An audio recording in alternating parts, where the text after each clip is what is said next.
Se temos uma solução ótima finita para o primal, obtemos a solução do dual a partir da linha ZJ menos CJ, fazendo como vocês ainda se devem recordar do que como é que se obtém. Portanto, nós temos que dividir o quadro em duas partes.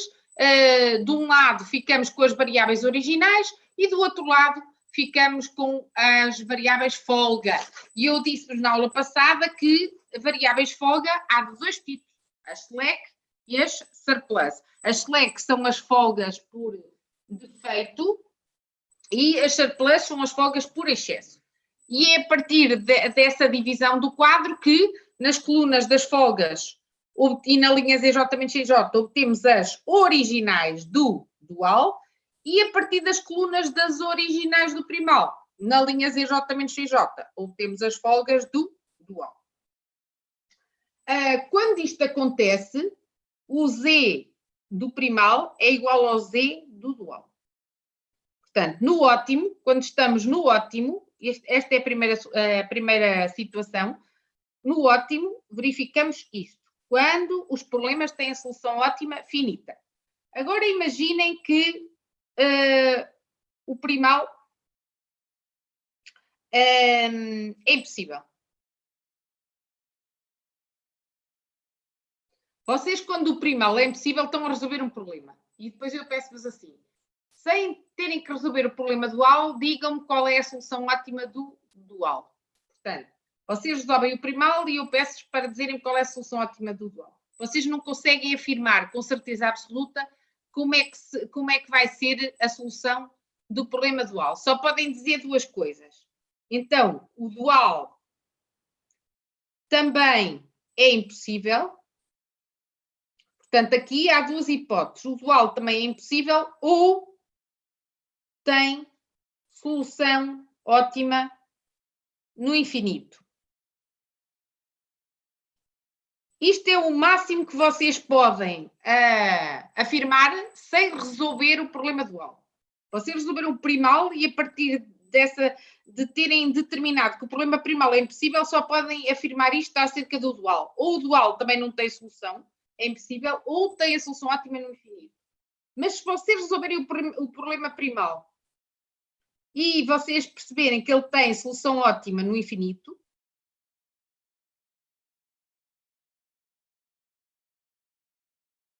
então podem afirmar com certeza absoluta que o dual é impossível.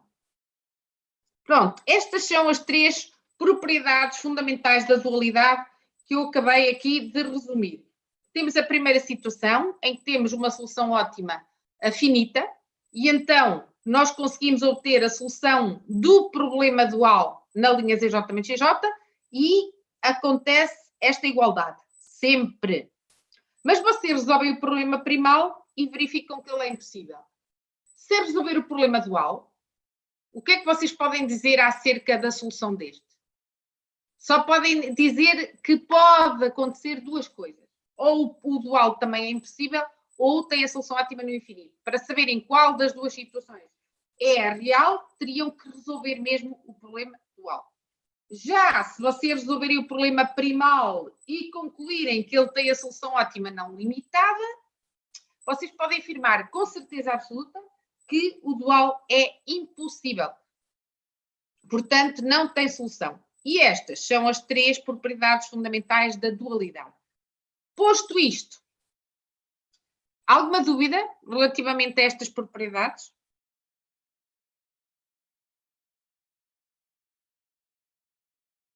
Não? Então agora eu vou ensinar-vos um novo método. Ora, muito bem. Então, resumindo aqui numa folha aquilo que vocês aprenderam até agora. Vocês aprenderam a formular o problema primal. Vocês têm um enunciado, vocês formulam o problema primal, não é?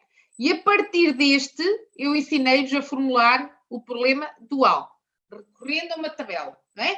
Portanto, vocês formulam o problema primal e a partir dele conseguem formular o dual. E eu posso usar o método gráfico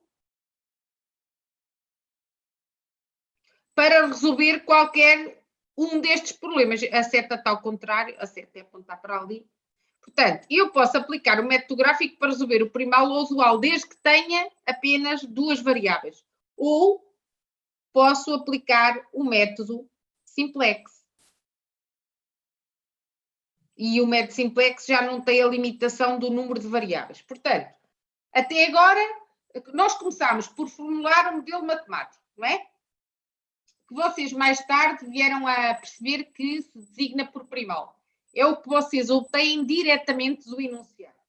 E eu, a partir do primal, ensinei-vos a obter o problema dual. Ora, nós podemos aplicar um método gráfico a qualquer um deles, ao primal ou ao dual, desde que tenham apenas duas variáveis de decisão. Mais do que isso, já é difícil para nós. Mas vocês também podem aplicar um método simplex, e fizemos isso na última aula. Nós, na última aula, resolvemos o problema dual com o método simplex. E tudo bem. E depois, vocês aprenderam, foi a última matéria que deram, a partir da linha ZJ menos CJ, vocês conseguem saber, resolvendo o problema pelo método simplex, qualquer um deles, vocês sabem sempre a solução do outro, através da linha ZJ menos CJ. Eu hoje vou ensinar-vos um terceiro método. Este método vai se chamar método dual do simplex. E este método também pode ser aplicado ao primal ou ao dual. Por que é que eu me preocupo em fazer este esquema? Porque eu quero tornar claro, desde já, que o método dual não é para resolver apenas um modelo dual. Porque há muita essa confusão por causa da designação. Normalmente os alunos ouvem falar de método dual e até confundem com problema dual. São coisas completamente distintas. Este método dual do simplex até se podia chamar método simplex 2.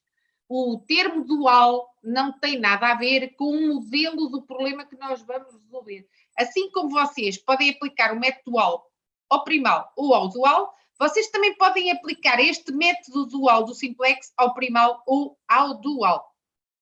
Nada de confusões pelo facto de existir, de usarmos aqui a palavra dual, está bem? Esse era um primeiro aspecto que eu queria deixar bem claro. E como vocês irão perceber, eu vou ensinar-vos a usar este método com um exemplo. Já vos vou mostrar o exemplo. E vocês vão perceber que ele é tipo o simplex visto ao espelho. Funciona como se fosse o simplex, mas visto ao espelho. Já vão perceber o que é que eu quero dizer. Entretanto, eu vou partilhar convosco um exame, um enunciado de exame, que aliás nós já usámos aqui na aula.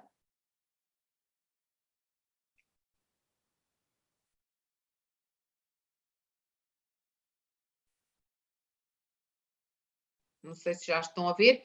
Lembram-se deste exame? Nós já usámos aqui na aula para resolver este exercício 1 das incineradoras. Nós já aqui resolvemos este problema. Ok, eu agora proponho o exercício 2.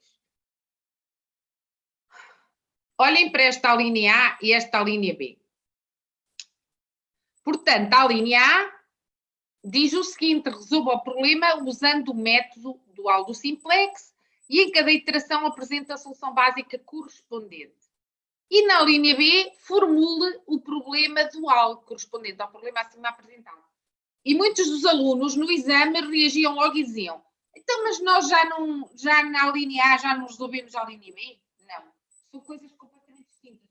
Por isso é que eu vos digo para, quando vocês têm método dual simplex, a palavra dual não tem a ver com o modelo dual. É como se fosse o método simplex 2. Fixem isto, é um método de resolução. E a segunda linha é para vocês usarem aquela tabela que temos usado nas últimas aulas para, a partir do modelo primal, que é este que está aqui apresentado, conseguirmos formular um modelo dual correspondente. Então, vamos resolver este problema e, ao mesmo tempo que vamos resolver o problema, vamos explicar como é que funciona o método. Então, trata-se do exame, deixem-me só ver que eu não fixei, é de recurso 2018-2019. Portanto, este é o exame de recurso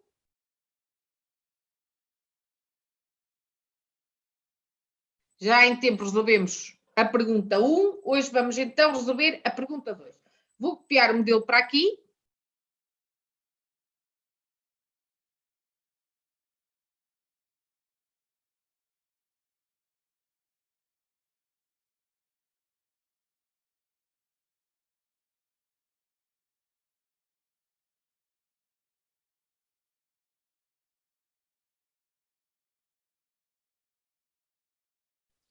E vamos então aplicar o método dual do simplex. Primeiro aspecto. Este método, tal como o método simplex, só resolve problemas de maximização. Portanto, o algoritmo que nós usamos do método simplex está feito para problemas de maximização. Então, o primeiro passo é converter a minimização na maximização do simétrico. Então, isto transforma-se em max z' igual a menos 12x1 menos 12x2. Pronto, este é o primeiro passo, tal como o método simplex. Ora, agora o que é que vai variar? Vocês, se forem rever todos os exercícios que nós temos resolvido pelo método simplex, há uma coisa que vocês vão verificar. Nunca existem termos independentes negativos. Isto é, na coluna B do quadro, deixem-me cá tentar, com o esquema, tentar ilustrar aquilo que eu estou a dizer. Quando vocês têm um quadro simplex, até agora, vocês aqui tiveram sempre todos os valores maior ou igual a zero. Sempre. Podem rever os problemas todos desde o início. Nunca surgem valores negativos na coluna B. Nunca. Nem no primeiro quadro, nem nos seguintes. Nunca. Os valores negativos, onde é que surgem no método simplex? Aqui. Portanto, na linha ZJ menos CJ, até chegarmos ao ótimo, vão sempre existir valores negativos na linha ZJ menos CJ. Tanto é que o nosso critério de saber se estamos ou não no quadro ótimo é quando não houver aqui valores negativos. Portanto, no método simplex, aqui é sempre tudo maior ou igual a zero. E eu até vos avisei, eu penso que já vos avisei, quando vocês fizerem contas e vos aparecer aqui algum valor negativo, é porque erraram algum cálculo. Nunca podem surgir valores negativos na coluna B. Nunca. Já os valores negativos surgem aqui, certo? Apenas quando chegamos ao ótimo, toda a linha ZJ menos CJ é maior ou igual a zero. O que é que vai acontecer no método dual do simplex? Ok, este aqui este é pelo método simplex. Agora, o que é que acontece com o método dual do simplex? O que vai acontecer aqui é que vocês vão ter sempre algum B, algum B menor do que zero. E a linha ZJ menos CJ é toda maior ou igual a zero. Pronto, é isso que vai acontecer. A grande diferença é que na coluna B vão existir valores negativos e na linha ZJ menos CJ nunca vão existir valores negativos. Isto é uma exigência do método dual simplex, assim como aqui também é uma exigência do método simplex. No método simplex aqui nunca podem aparecer valores negativos. No método dual aqui nunca podem aparecer valores negativos.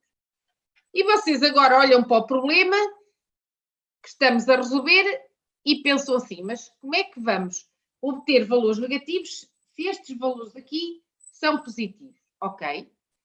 A maior parte dos problemas reais nunca tem valores dos termos independentes negativos.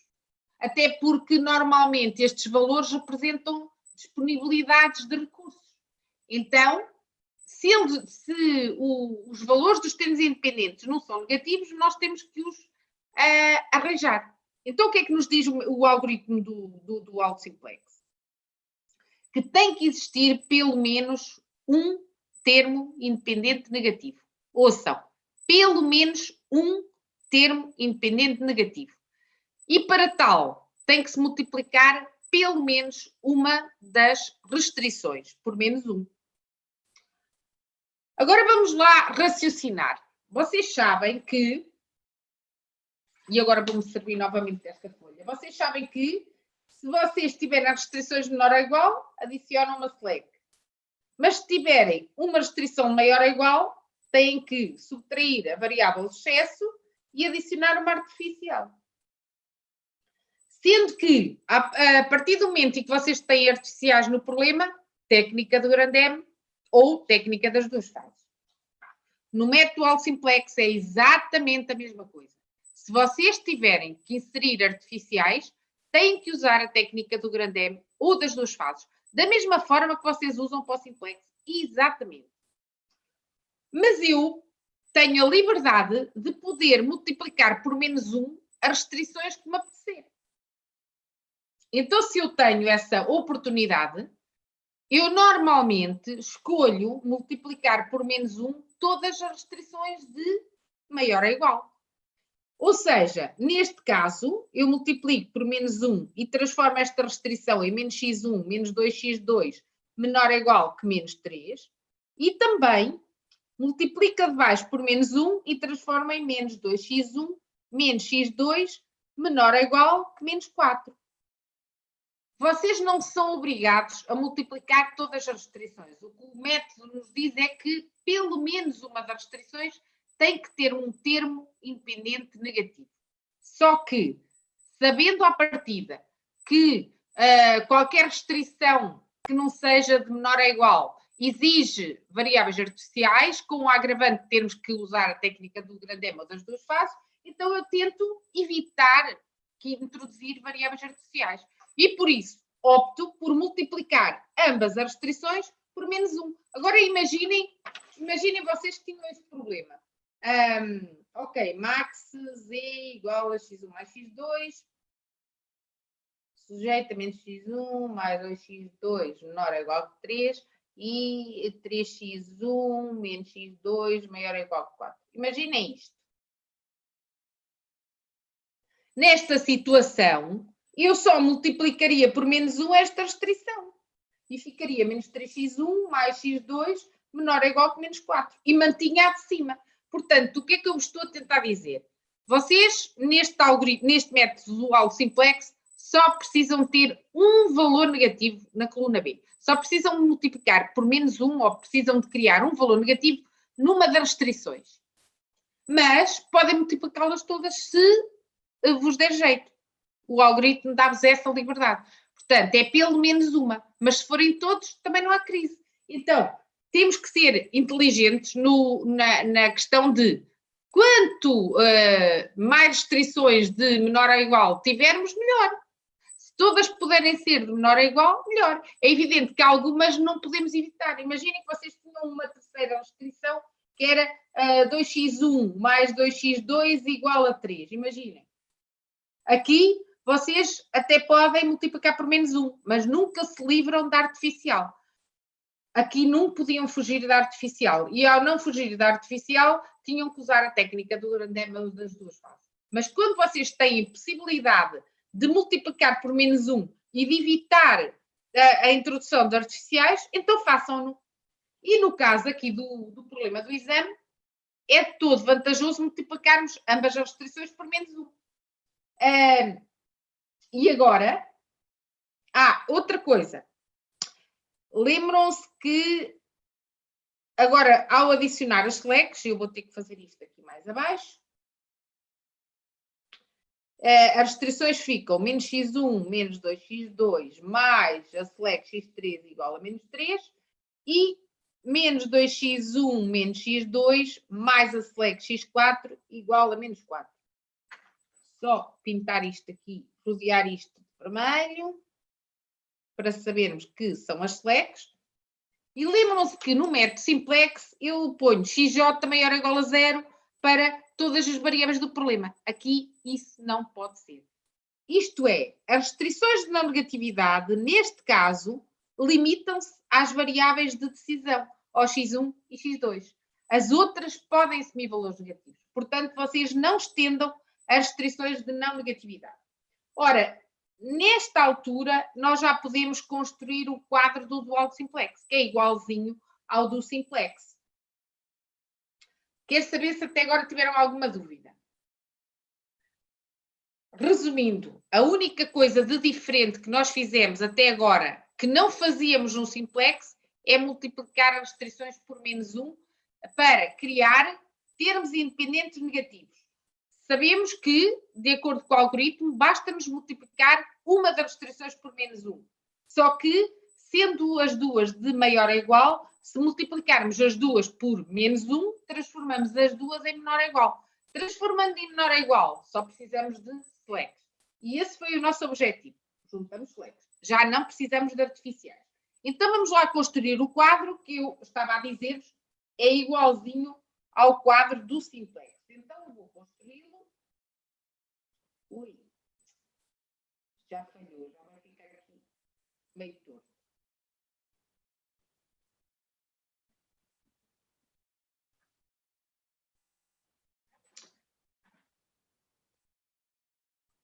Pronto, temos então aqui o quadro x1, x2, x3, x4. Vamos pôr os coeficientes da função z, estão aqui escondidinhos, mas eu preciso de... Ok, é -12, 0, 0. As variáveis que vão para a base seguem as mesmas regras do método simplex, são as flex e as artificiais quando as houver. Neste caso são as flex. Coeficientes na base, 0. Vamos construir o quadro. -1, -2, 1, 0, -3, -2, -1, 0, 1, -4. Vamos calcular a linha ZJ menos CJ, 12, 12, 0, 0, 0. E a primeira observação que fazemos é a linha ZJ menos CJ é toda maior ou igual a 0. E assim terá que ser. No método dual do simplex, a linha ZJ menos CJ tem que ser sempre maior ou igual a 0. E uma coisa vos garanto, se for maior ou igual a 0 no primeiro quadro, nos quadros seguintes nunca vão ter valores negativos garantidamente. E se obtiverem é porque se enganaram nos cálculos. Da mesma forma, no método simplex, logo no início, vocês têm que verificar se a coluna B só tem valores maior ou igual a 0. Regra geral tem, porque nos problemas reais os termos independentes, como eu já vos disse, representam recursos e esses nunca são negativos. E se os valores forem positivos no primeiro quadro, nos quadros seguintes nunca podem ser negativos e se forem é porque se enganaram nos cálculos. Então, onde é que agora surgem os valores negativos? Na coluna B. Portanto, agora é na coluna B que surgem os valores negativos. E é aí que vocês vão perceber se estão ou não no quadro ótimo. Então, o critério do ótimo agora é na coluna B que se verifica. Enquanto houver valores negativos na coluna B, significa que o Z pode ser melhorado. Esta linha vai ter sempre os valores maior ou igual a 0. Vamos identificar a solução básica não admissível. E é uma solução básica não admissível porquê? Não é pelo facto de ter variáveis artificiais, que não tem. É pelo facto de haver variáveis com valor negativo. E isso também define uma solução básica não admissível. Portanto, quando é que eu assumo que uma solução básica é não admissível? Eu já vos ensinei anteriormente que é enquanto houver variáveis artificiais com valor diferente de 0. Mas também é não admissível quando alguma das variáveis tiver valor negativo, que é o caso. Ora, se vocês forem ver os valores do vetor x, o x1 não está na base, é 0, o x2 não está na base, é 0, o x3 é -3 e o x4 é -4. Portanto, é uma solução básica não admissível. E o que é que vocês vão verificar? Que todas as soluções que nós vamos percorrer até chegar à ótima vão ser sempre soluções básicas não admissíveis. É assim que funciona o método dual do simplex. Só atingimos uma solução admissível quando chegarmos ao ótimo. Se vocês resolverem este problema pelo método gráfico, agora não vamos ter tempo para o fazer, o que vocês vão verificar é que todos os pontos que vão ser percorridos pelo método vão estar fora da região admissível e só vão entrar dentro da região admissível quando chegarem ao ótimo. Pronto, então, solução não admissível aqui está, identificada. O Z' é 0 para começar. E agora? Muito bem. Agora nós já concluímos que este quadro não é ótimo, porque eu já vos expliquei que é na coluna B que vocês verificam se é ótimo ou não é ótimo. E não é ótimo enquanto houver ali valores negativos na coluna B. Então, os valores negativos os valores negativos indicam que o Z pode ser melhorado. Então, o que nós vamos fazer é uma nova iteração do método dual do simplex. Um novo quadro. Eu vou aqui colocar o quadro ao lado.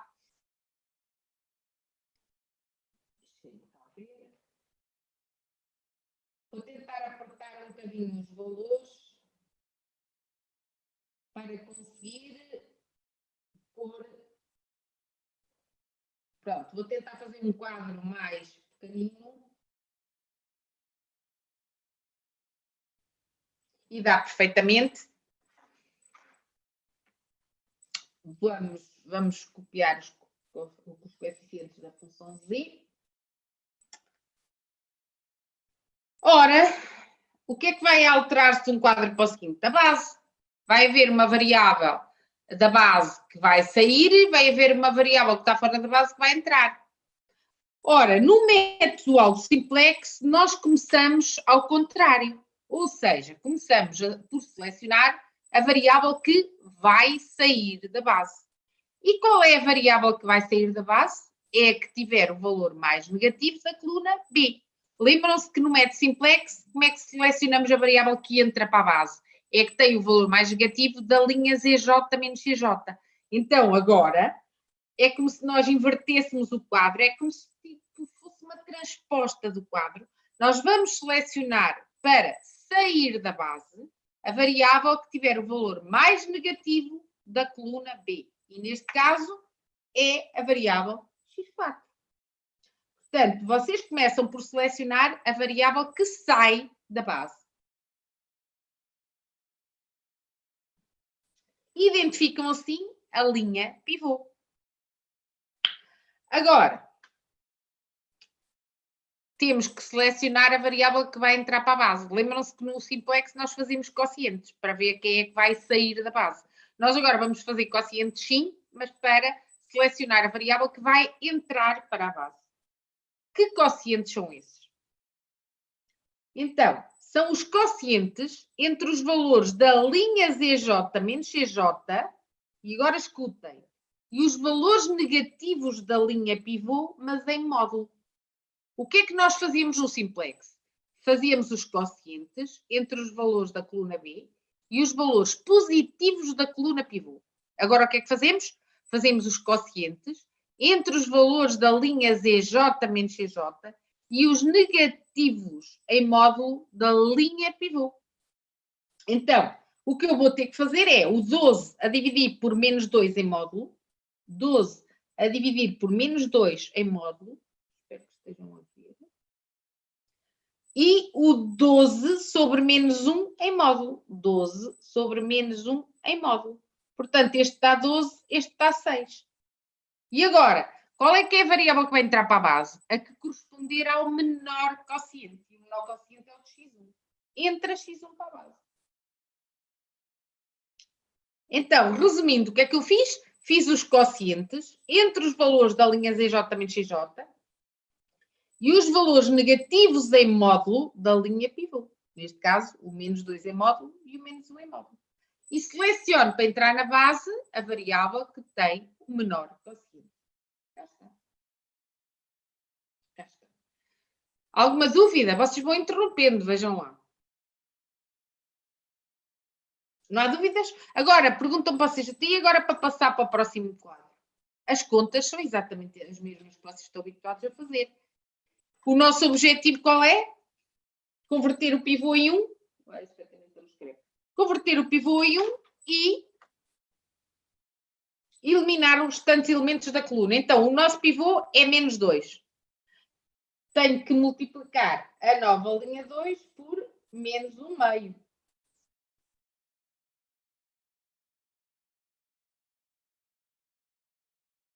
Certo? Portanto, vamos multiplicar a linha 2 por menos 1/2.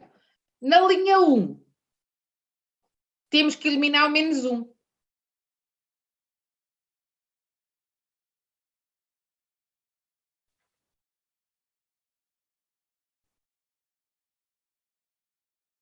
Pronto, as operações são iguaizinhas às do simplex.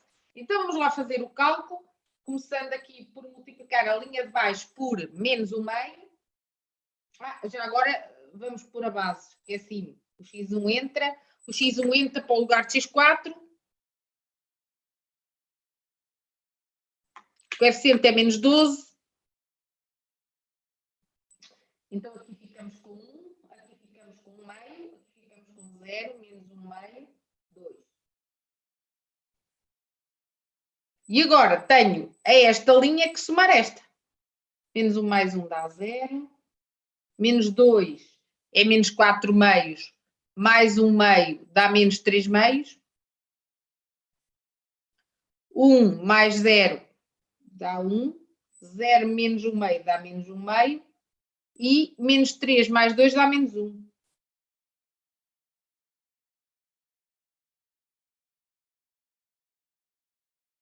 Correto? Vamos então calcular a linha ZJ menos XJ. Está na base, está na base. Então aqui vamos ter menos 6 mais 12 dá 6. E aqui vai dar 6 também. O Z vai dar menos 24. O Z linha.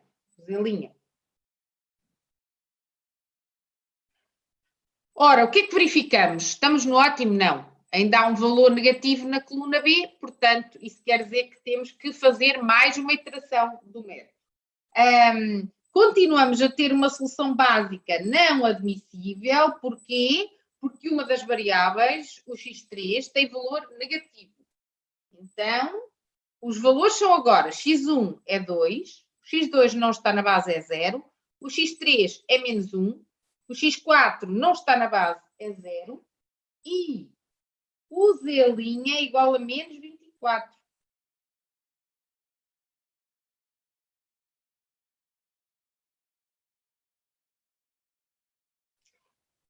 Muito bem, então já percebemos que temos que fazer mais uma iteração do método, logo temos que selecionar a variável que vai sair da base e depois a variável que vai entrar para a base. A ordem é diferente da do simplex, mas é só isso. O algoritmo é muito semelhante. O essencial é semelhante, que são as contas que temos que fazer para passar de um quadro para o seguinte. A única coisa aqui que varia é a escolha da variável, a ordem pela qual escolhemos a variável que entra e sai da base. Neste caso, começamos por selecionar a que sai da base. Não esqueçam, é que corresponde ao valor mais negativo da coluna B. Portanto, neste caso, é o único valor negativo, é o do x3. Sai x3, eu vou usar aqui uma cor diferente, senão fica muito confuso. Vou usar o verde. Então, sai o x3, fiz a linha pivô. Certo? Toda a gente percebeu? Portanto, sai x3 porquê? Porque é o valor, é a única variável que tem valor negativo na coluna B. Temos que determinar agora quem entra. Como é que eu seleciono? Tenho que fazer quocientes. Quocientes entre os valores da linha ZJ menos XJ e os negativos em módulo da linha pivô. Os negativos são estes, certo? Portanto, os quocientes neste caso vão ser 6 sobre menos 3/2 em módulo. Ora, isto dá 4. Dá 12 terços, dá 4. E 6 sobre menos 1/2 em módulo, que dá 12. Portanto, nitidamente, este quociente é menor, logo a variável que vai entrar para a base será o x2. Dúvidas? Não há? Certo. Então agora Vamos construir um novo quadro, que já é ótimo. Vou tentar só manter aqui.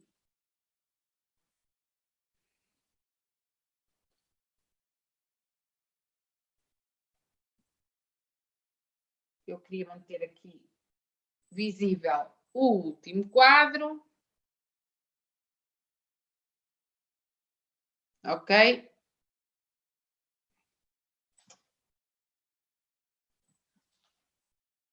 Pronto. Não sei se...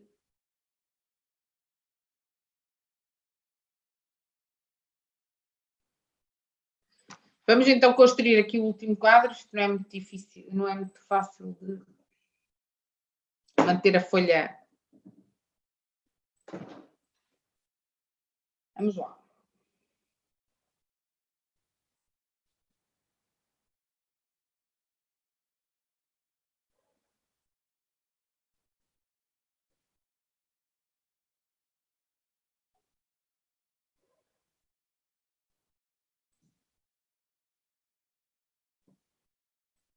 Então, vamos listar aqui as variáveis.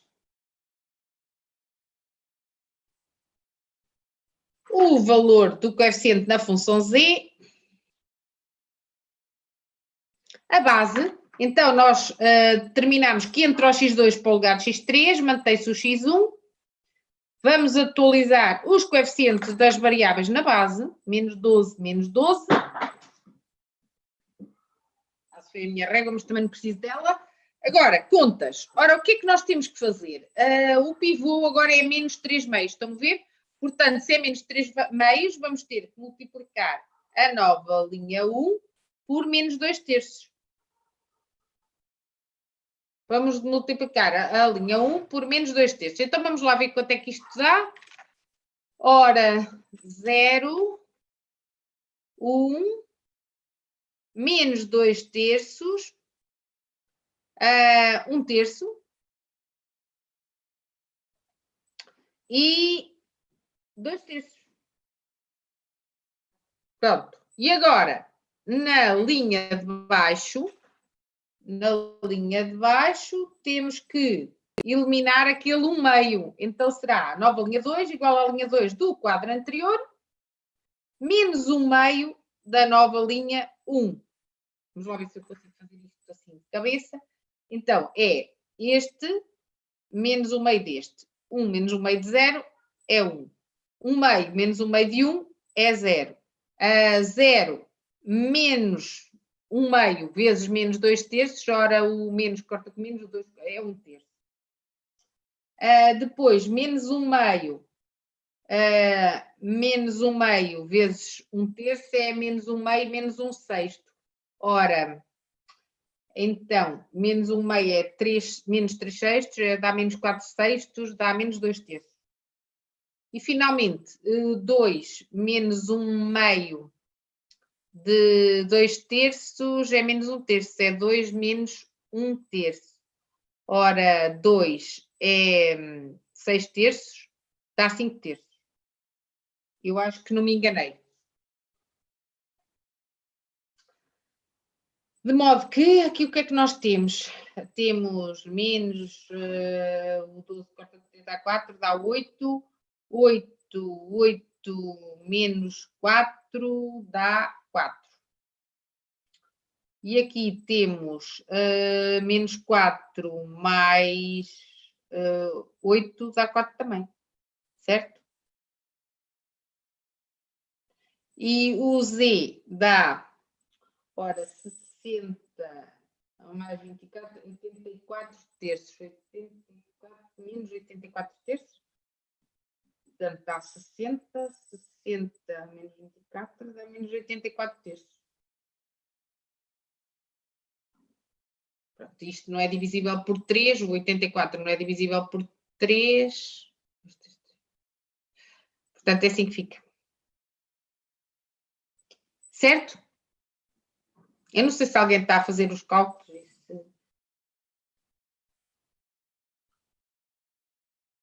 Não, eu acho que isto aqui há alguma coisa que está mal. Isto tem que dar um número inteiro. Porque então, isto, claro está um número inteiro. Aqui dá 20, menos 20. E aqui dá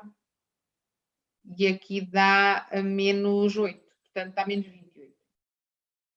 Ok, agora sim. E provavelmente o 84 terços dá menos 28. Pronto, então o que é que nós concluímos aqui? E eu agora já não preciso daquela resolução anterior. Concluímos que o quadro é ótimo. Agora, atenção à conclusão. A conclusão agora varia, porque é na coluna B que nós agora percebemos se estamos no ótimo ou não. Quadro ótimo. Porquê? Porque não há valores negativos na coluna B. Portanto, atenção, agora é na coluna B que nós verificamos se o quadro é ótimo ou não. Temos, neste caso, uma solução básica admissível, já vos tinha dito, quando chegamos ao ótimo, é a primeira solução básica admissível que nós temos, e o nosso x asterisco vai ser igual a x1, 5 terços, o x2, 2 terços, e as outras variáveis, 0. Quanto ao z' asterisco, ele é menos 28. O que quer dizer que o z asterisco é igual a 28.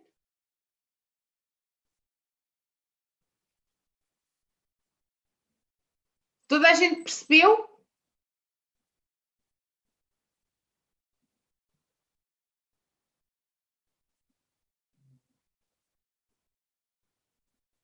Não há dúvidas? Toda a gente percebeu como é que funciona o método Dual Simplex? Ok, então nós agora vamos resolver a linha B. E a linha B é formular o problema dual. Isso aí já é a matéria que demos na aula passada, nas aulas anteriores. Portanto, isto é um método Dual Simplex. Como vocês conseguem perceber, quem sabe resolver pelo método Simplex rapidamente percebe como é que se resolve um problema pelo método Dual Simplex. Atenção ao seguinte, nem todos os problemas são possíveis de resolver pelo método Simplex. Isto é, se por exemplo, deixa-me buscar aqui o início da resolução. Se eu, por exemplo, chegasse à conclusão, ao fazer as transformações que são necessárias, que havia um valor negativo na linha ZJ menos XJ, que havia um valor negativo na linha ZJ menos XJ, eu diria logo, este problema não pode ser resolvido pelo método Simplex. Atenção a isso. Aliás, eu acho que numa pergunta de exame qualquer, eu vou colocar uma coleção de exames dos anos anteriores e há uma situação dessas. E é para vocês saberem que nem todos os problemas podem ser resolvidos pelo método Dual Simplex. A condição essencial é, quando vocês constroem o quadro, o primeiro quadro, não pode haver valores negativos na linha ZJ menos XJ. Se não houver no primeiro quadro, garantidamente não vai haver em mais nenhum quadro nenhum. Mas se houver algum negativo no primeiro quadro, portanto, isso é logo uma condição para vocês não poderem prosseguir com a resolução pelo método Simplex. Dito isto, e eu vou dizer isto em outras aulas, dito isto, vamos passar à formulação do problema dual, está bem? E então, problema dual, vamos lá. Primeiro temos que colocar o modelo do primal, minimizar z igual a 12x1 mais 12x2, sujeito a x1 mais 2x2 maior ou igual a 3, 2x1 mais x2 maior ou igual a 4, x1 maior ou igual a 0, x2 maior ou igual a 0. Pronto, este é o modelo primal. Então, rapidamente eu ponho aqui a tabela da dualidade.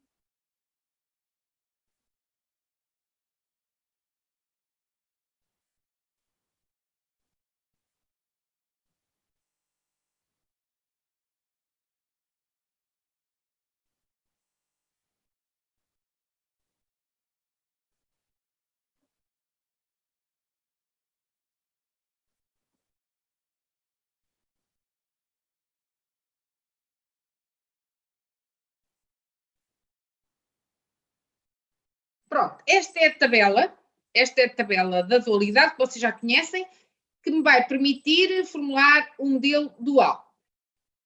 Pronto, e o modelo dual, neste caso, vai ser uma função objetiva a maximizar, vai ser igual a 3,1 mais 4,2. Portanto, o que eu faço é atribuir uma variável do dual a cada restrição do primal. E agora vamos então formular as restrições correspondentes a x1 e a x2. Então, a do x1 bem, o 1 mais 2, o 2. Digo uma coisa, escrevo outra. 1 mais 2, o 2. Termo independente 12. Ok? E agora, esta variável maior ou igual a 0 é que me vai definir qual é que é o tipo da restrição. Ok, primal é minimizar deste lado. O dual é maximizar deste lado. Então eu começo por ler a tabela da direita para a esquerda. Variável maior ou igual a 0. Variável maior ou igual a 0 no lado do primal. No dual, origina uma restrição do tipo menor ou igual. Segunda restrição, correspondente a x2. Ok? 2, 1 mais o 2. 2, o 1 mais o 2. Termo independente 12 também. A variável também é maior ou igual a 0. Portanto, na mesma linha da tabela, deste lado temos o primal, variável maior ou igual a 0 no primal, a restrição que lhe corresponde no dual é do tipo menor ou igual. Finalmente, variáveis. Ora, como vocês podem ver, o 1 e o 2 estão associadas a duas variáveis, a duas restrições do tipo maior ou igual. Então, vamos ver. Como é que vai ser o 1, como é que vai ser o 2. Ok, o 1 e o 2, associadas à restrição de maior ou igual no primal. Primal, restrição do tipo maior ou igual, variáveis no dual, maior ou igual a 0. Portanto, são ambas maior ou igual a 0. Restrição maior ou igual, variáveis no primal, desculpem, restrição no primal maior ou igual, variável no dual, maior ou igual a 0. Correto? Alguma dúvida quanto a este modelo dual? Não há? Então agora vamos obter a solução do dual no quadro do primal. Por acaso aqui no exame não é perguntado. Já agora, antes Voltar a de... puxar a folha só um bocado para baixo outra vez. Para baixo? Sim, Assim? isso, obrigado. Sim. Antes de vermos qual é a solução do dual, que não está aqui pedida no exame. Por acaso não é pedida no exame. A linha C tem a ver com o início da aula de hoje, quando eu vos falei das propriedades fundamentais da dualidade. Diz o seguinte, imagine que ao resolver o problema dual, ok? Imagine que ao resolver o problema dual pelo método gráfico, verificava que não existia região admissível. O que é que poderia concluir sobre a solução do correspondente problema primal? Ora, eu vou mostrar-vos outra vez aqui o documento.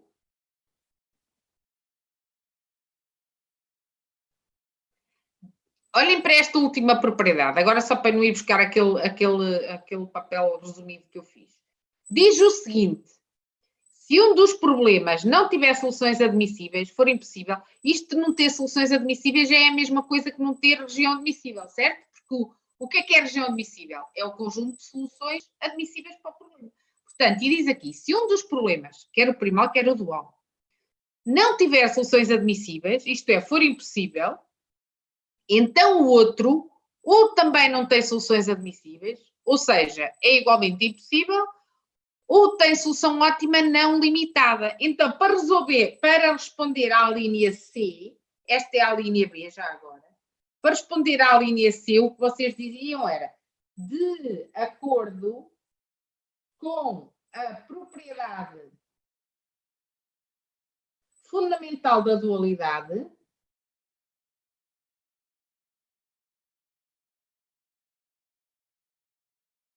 poderíamos concluir que o problema primal ou é impossível ou tem solução ótima no infinito.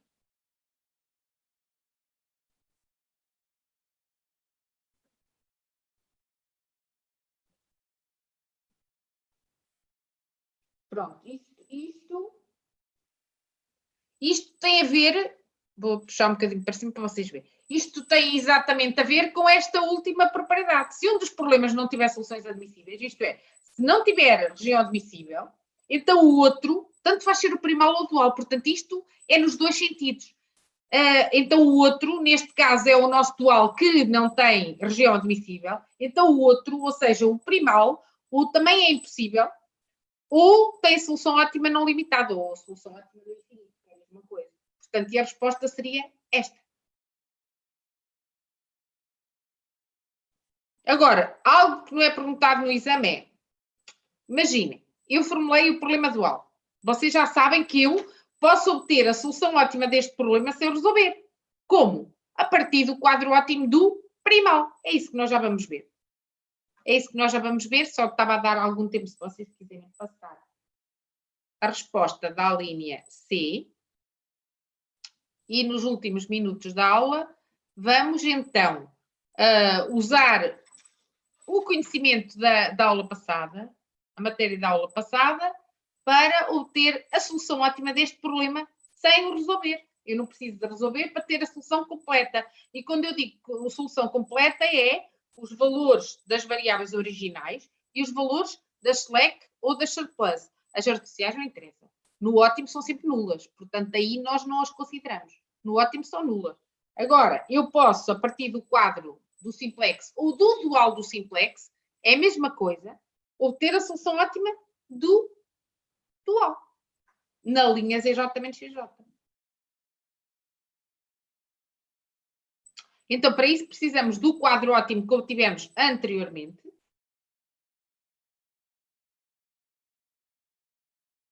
Com licença, vou virar a folha. Eu depois volto a mostrar se vocês quiserem. O que é que eu vos ensinei? Temos que dividir o quadro em duas partes.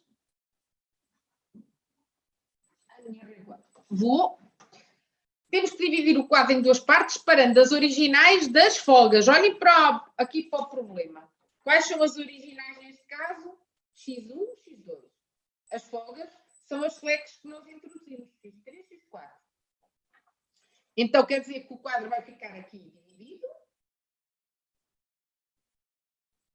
Deste lado temos as originais, as variáveis originais, e deste lado temos as variáveis folga, que são as selects. Neste caso são as selects.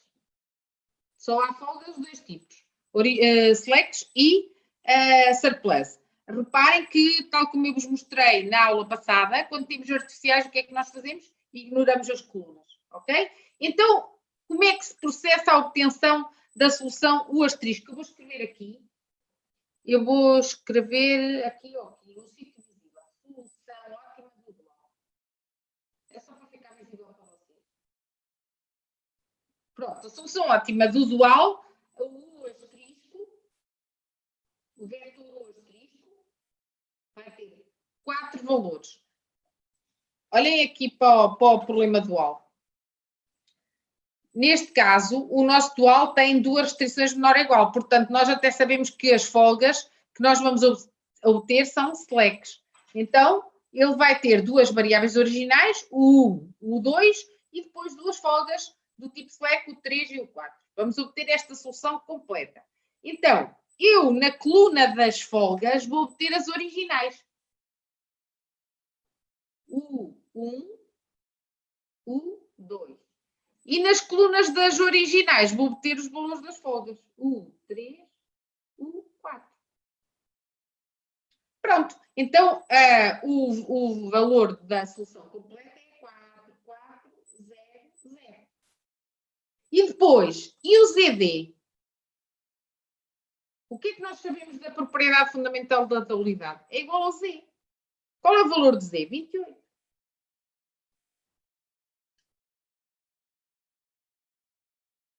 Certo? Então, querem confirmar? Olhem, verificação. Vamos verificar que este 28 bate certo. Se não bater certo é porque eu me enganei nas contas. Espero bem que isso não aconteça. Então, deixem-me só ir observar qual é a função, o objetivo do dual. ZD é 3, 1 mais 4, 2. Era só para saber. Portanto, a verificação consiste em o ZD é igual a 4, 1, mais 3, o 2. Penso que é assim, mas também neste caso é. Não, é ao contrário, é 3, 4. 3, 4. Então, substituindo os valores que nós estamos a dizer que são a solução ótima do dual, fica igual a 3 vezes 4 mais 4 vezes 4. É igual a 12 mais 16, é igual a 28. Verificado. É uma forma de vocês, no fundo, terem certeza, terem uma maior garantia de que, de facto, obtiveram a solução correta. Se isto agora batesse mal, eu tinha que rever os meus cálculos porque me teria enganado alguns. Portanto, isto tem que bater sempre certo. Isto é uma propriedade da dualidade. Portanto, isto é garantido. Se a solução não bater certo com isto, é porque eu me enganei na solução, porque isto é garantido. Portanto, verificando, cheguei à conclusão que, de facto, a solução do dual é 4400. Portanto, sem resolver aquele problema, eu consegui chegar à solução ótima dele. Da mesma forma, vocês conseguiriam fazer o oposto. E isso foi o que eu tentei demonstrar-vos na aula passada. Imaginem que vocês resolviam este problema. À partida, é simples. Uma função objetiva maximizar restrições menor ou igual, e tanto faz. Vocês podem aplicar aqui o simplex ou o dual de simplex, quer um, quer o outro, e vocês vão sempre chegar à mesma solução ótima.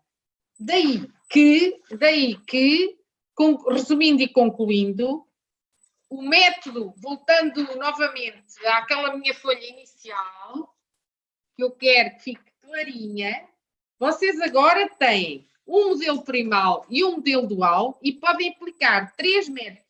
Qualquer um deles vai levar conduz à obtenção da mesma solução ótima. Qualquer um deles. O método gráfico tem a limitação do número de variáveis. O método dual simplex tem a limitação de, se vocês, ao construírem o primeiro quadro, chegarem à conclusão que há valores negativos na linha CJ menos CJ, não podem aplicá-lo. Assim como o método simplex não se pode aplicar se o problema tiver termos independentes negativos. Se vocês conseguirem resolver isso, multiplicando a restrição por menos 1, conseguem aplicar o método simplex sem problema. Pronto, mas o que eu queria que ficasse mesmo claro é que problema dual e método dual simplex são coisas completamente distintas. Este é o método simplex 2, se vocês preferirem chamar. É o método simplex 2. Pronto, a palavra dual nada tem a ver com o modelo dual. Depois já há aquela confusão que eu expliquei quando chegam ao enunciado do exame e acham que eu estou a perguntar 2 vezes a mesma coisa. E pronto, não sei. Alguma dúvida? Professora, eu só não percebi uma coisa, que foi, na linha C, nós escrevemos, de acordo com a propriedade fundamental da dualidade, concluímos que o problema primal ou é impossível ou tem solução no infinito, não é? Certo. Mas se calhar não percebi a pergunta, porque não foi isso que nós verificámos na solução do problema primal e mesmo na do dual. Não, você é que não viu a pergunta. Eu vou-lhe mostrar o exame, espera aí. O exame era uma suposição. Deixe-me só então partilhar consigo. Tem toda a razão.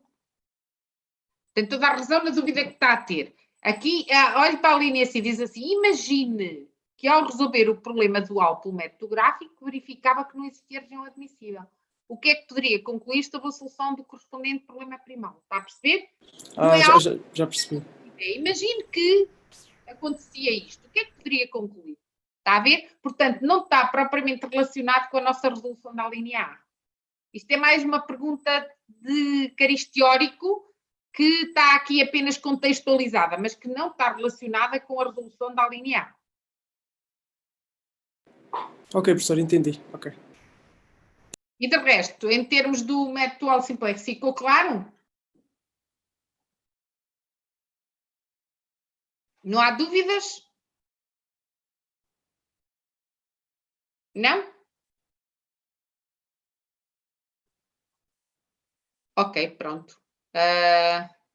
E, aliás, nós vamos ter aulas, quer a teórica ou prática, quer a prática sobre isto. Já vos disse, não se preocupem com as tolerâncias da segunda-feira. Nós vamos conseguir compensá-las e se depois faltar faltar espaço para dar alguma matéria, e temos a 15ª semana em janeiro, que está mesmo preparada para compensação já não estava programada para ter matéria, mas para servir de compensação a qualquer coisa que estivesse em falta. Portanto, não se preocupem que o programa vai ser dado todo completo.